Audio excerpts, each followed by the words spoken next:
Selamat datang kembali di channel YouTube saya Laut Biru, Aviarish Connect Shore to Sea Life. Di pertemuan kali ini saya akan menjelaskan dasar-dasar trimming dalam pemuatan kapal. Trimming merupakan proses atau kegiatan pemuatan kapal di mana pemuatan dilakukan sedemikian rupa sehingga kapal memiliki trim yang diinginkan. Jika diibaratkan sebuah beban dimuat ke atas kapal di bagian depan, maka kapal akan memiliki kecenderungan untuk menambah draftnya di bagian depan atau kapal menjadi menungging. Sementara, jika beban dimuat di bagian belakang kapal, maka kapal memiliki kecenderungan untuk menambah draft di bagian belakang, sehingga kapal mendongak. Nah, proses secara dengan sengaja menambah muatan di depan atau di belakang kapal, sehingga kapal menungging dan mengangguk sampai pada ukuran tertentu secara sengaja sesuai dengan keinginan, itulah yang disebut dengan trimming. Mari kita lanjutkan. Tapi sebelum melanjutkan pada dasar-dasar trimming, ada beberapa konsep yang perlu dipahami, yaitu konsep trim, kemudian LCF dan LCB, lalu MCTC, TPC, dan midship. Apakah semuanya itu? Saya akan jelaskan di video ini. Jangan lupa like dan subscribe YouTube saya, dan juga nyalakan loncengnya, karena setelah ini saya akan menjelaskan kepada Anda tahapan-tahapan, langkah-langkah bagaimana caranya melakukan trimming di atas kapal, baik dengan menggunakan rumus matematis, dengan tabel secara manual, maupun menggunakan loading program. Mari kita lanjutkan. Apa itu trim? Jika kapal mengapung di air, maka bagian depan kapal memiliki bagian yang tenggelam sedalam draft depan. Saya istilahkan di sini dengan DF atau draft forward. Sementara bagian belakang pun sama. Bagian belakang ada yang tenggelam badan kapal sedalam draft belakang. Dalam hal ini saya istilahkan dengan DA atau draft aft. Maka selisih draft belakang dengan draft depan itu yang disebut dengan trim. Apabila draft belakang lebih besar daripada draft depan, itulah disebut dengan trim by stern atau kapal mendongak. Apabila trim depan lebih besar daripada trim belakang, maka kapal akan menungging atau istilahnya trim by head. Selain itu, ada juga yang disebut dengan draft at perpendicular. Nah, di dalam proses trimming, draft yang digunakan dalam trimming adalah draft pada garis FPP atau forward perpendicular dan garis APP atau aft perpendicular sehingga menghasilkan actual trim. Forward perpendicular biasanya diukur terhadap titik pertemuan antara garis permukaan air dengan bagian depan kapal. Titik itu kemudian ditarik garis tegak lurus ke atas, itulah garis forward perpendicular. Sementara after perpendicular biasanya diukur pada rudder stroke. Ya, pada rudder stroke itulah after perpendicular. Sedangkan draft pada garis markah atau draft mark yang biasa kita lihat pada saat draft survey itu disebut dengan apparent draft, sehingga selisihnya antara apparent forward draft dan apparent after draft disebut dengan apparent trim ataupun trim yang kita dapatkan dari perbedaan draft depan dan draft belakang yang kita lihat dari draft mark. Apparent draft harus dikoreksi menjadi actual draft atau draft at perpendicular sehingga perhitungan trimming akan menjadi benar. Bagaimana cara mengoreksinya? Saya akan jelaskan di video berikutnya, di video-video yang lainnya. Makanya jangan lupa like dan subscribe channel YouTube saya dan loncengnya jangan lupa dihidupkan. Nah, mari kita lanjutkan kepada konsep berikutnya. Setelah memahami apa itu trim, kita memahami apa itu CF atau Center of Flotation. Center of Flotation adalah titik maya yang merupakan poros perputaran kapal secara longitudinal ketika terjadi perubahan trim pada kapal. Maksudnya begini, jika kita dengan sengaja melakukan pemuatan di bagian depan dan bagian belakang, kita ibaratkan kita muat secara terus-menerus depan, kemudian belakang, depan, kemudian belakang, maka kapal akan bergerak seperti ini kira-kira yang ada di layar. Menungging, mengangguk, menungging, mengangguk, dan seterusnya. Maka pusat perputaran atau poros menungging dan mengangguknya kapal ini, itulah yang dinamakan dengan center of flotation. Center of flotation juga merupakan titik berat atau titik pusat dari bidang permukaan air atau water plane yang ditempati oleh kapal. Nah, untuk menggambarkan ini, saya akan menyajikan animasi 3 dimensi kepada Anda yang saya buat sendiri. Nah, mari kita perhatikan. Ini adalah gambaran sebuah kapal di mana kapal ini sedang mengapung di atas air. Ada bagian atas kapal yang di permukaan air, di atas permukaan, ada juga bagian bawah kapal yang di bawah permukaan air. Nah, jika kapal ini saya hilangkan ataupun saya angkat, maka akan terjadi bekas di permukaan air tersebut. Nah, seperti ini.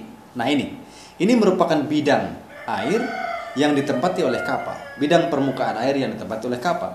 Inilah yang disebut dengan water plane. Yang berwarna merah itu adalah center of flotation, ataupun titik berat dari bidang ini, ataupun titik tengah dari bidang ini. Itulah yang dinamakan dengan center of flotation.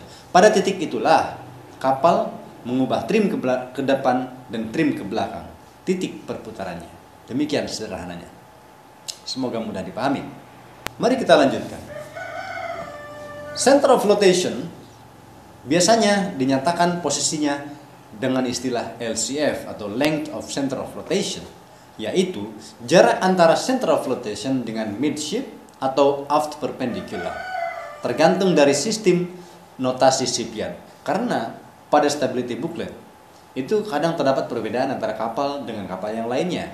Bagaimana cara mengukur LCF? Apakah dari midship atau aft perpendicular? Di sini yang perlu Anda perhatikan ketika Anda pertama kali naik kapal sehingga tidak salah perhitungan. Setelah memahami LCF, kita selanjutnya memahami center of buoyancy. Apakah center of buoyancy? Apa bedanya dengan center of flotation? Untuk menjelaskan itu, saya akan sajikan animasi 3 dimensi kepada Anda. Mari kita perhatikan. Sebuah kapal mengapung di atas air. Ada bagian atas dan bagian dalam.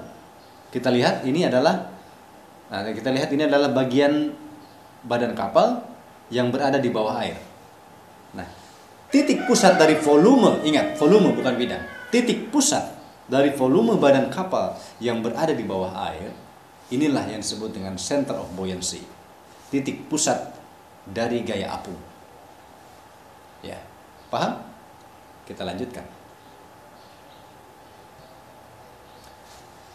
Setelah memahami apa itu LCB, selanjutnya kita memahami mengenai MCTC. Sederhananya, MCTC merupakan moment to change trim for 1 cm.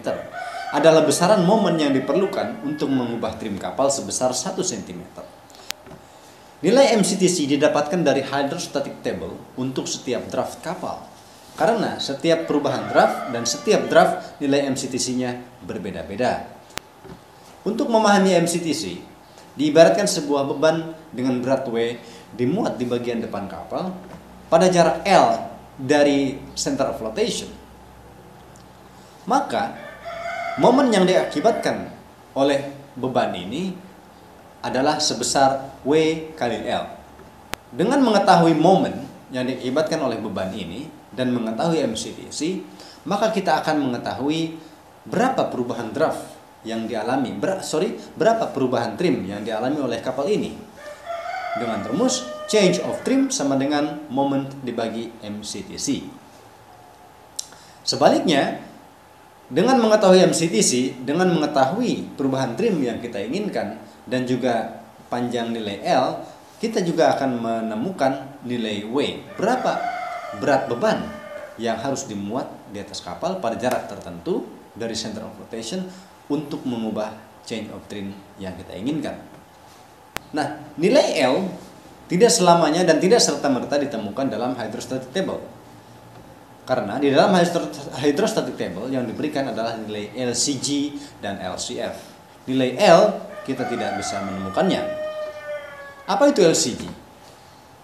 Garis yang hitam ini merupakan garis pembagian antara palka dan palka. kompartemen ke kompartemen. Dan garis yang hijau ini saya ibaratkan sebagai midship. Nah, setiap palka memiliki titik G atau center of gravity, titik pusat atau titik berat dari palka itu. Nah, jarak antara center of gravity terhadap midship inilah yang disebut dengan LCG.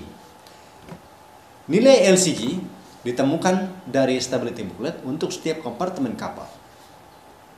Sementara jarak dari center of flotation kepada midship itu yang disebut dengan LCF. LCF pun didapatkan dari stability booklet untuk setiap draft kapal. Dengan mengetahui LCG dan LCF, kita bisa menghitung berapa nilai L dengan rumus ini, LCG dikurangi LCF. LCG bertanda positif plus jika G di depan midship, sementara bertanda negatif jika G di belakang midship. Demikian juga berlaku pada LCF. LCF bertanda plus jika jika CF di depan midship, dan LCF bertanda negatif jika LCF di belakang midship. Nah, dengan mengetahui MCTC, change of trim yang kita inginkan, dan juga nilai L, maka kita bisa mengetahui berapa berat beban yang harus dimuat untuk mengubah trim kapal. Nah, yang perlu diperhatikan bahwa bertambahnya beban ke atas kapal tidak hanya mengubah trim kapal, tetapi juga menambah kedalaman draft kapal. Kapal semakin tenggelam. Itulah yang disebut dengan TPC. Untuk memahami TPC, mari kita ibaratkan sebuah benda dengan berat 125 ton dimuat ke atas kapal, lalu kapal tersebut bertambah draftnya sebesar 1 cm, maka TPC kapal tersebut adalah 125 metrik ton. Artinya, diperlukan beban seberat 125 ton untuk menambah draft kapal sebesar 1 cm. Anda bisa menyimpulkan apa itu TPC? Pasti bisa. Nah, sekarang saya akan memberikan contoh soal untuk menyelesaikan dasar-dasar trimming. Contoh soal. Sebuah kapal dengan draft 10 meter even keel, draftnya rata, akan dimuat di palka 1 sehingga kapal menjadi trim by head sebesar 12 cm. Jika diketahui data-data berikut dari stability booklet, maka hitunglah A. Berapa ton muatan yang harus dimuat? B. Berapa draft rata-rata kapal setelah dimuat? Oke, pertama kita pahami dulu soalnya. Sebuah kapal 10 meter draftnya even keel, maka draft rata-ratanya pun 10 meter. Kita akan muat di palka 1 di bagian depan sehingga trim kapal menjadi 12 cm. Artinya perubahan trim yang kita inginkan adalah 12 cm. Data-data berikut diketahui: TPC 125 ton, LCF 2 meter, MCTC 1500, LCG 52 meter. Mari kita jawab bersama-sama. Dari data di atas kita ketahui change of trim 12 cm. Karena kita menginginkan kapal dari tadinya even keel menjadi nungging 12 cm, maka change of trim adalah 12 cm. Kemudian kita mengetahui LCG dan LCF, maka diketahui nilai L 50 meter.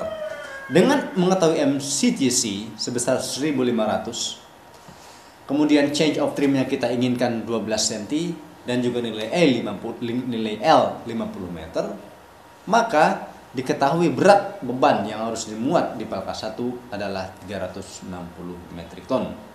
Terjawab jawaban yang pertama, A. Untuk pertanyaan B, berapa draft rata-rata kapal setelah dimuat? Untuk menghitung bertambahnya draft kapal, maka perubahan draft kapal itu adalah W dibagi TPC, yaitu berat muatannya dimuat sebesar 360 ton dibagi dengan nilai TPC 125 ton per senti, maka ditemukan perubahan draft sebesar 2,88 cm atau ekuivalen dengan 0,03 meter. Berapa draft rata-rata kapal setelah dimuat? Adalah draft rata-rata lama 10 meter ditambah perubahan draft 0,03, maka draft rata-rata baru adalah 10,03 meter. Terjawab A dan B. Demikian penjelasan mengenai dasar-dasar trimming. Semoga mudah dipahami. Dan jika Anda menyukai video ini, silakan berikan jempol. Lebih lanjut, Anda bisa membantu saya dengan mensubscribe channel saya, sehingga banyak orang yang bisa mengakses video ini. dan bermanfaat bagi yang lainnya. Jangan lupa nyalakan loncengnya sehingga pembahasan berikutnya Anda tidak akan ketinggalan. Terima kasih telah menonton video saya. Semoga ini bermanfaat bagi saya khususnya dan bagi para penonton pada umumnya. Terima kasih dan sampai jumpa.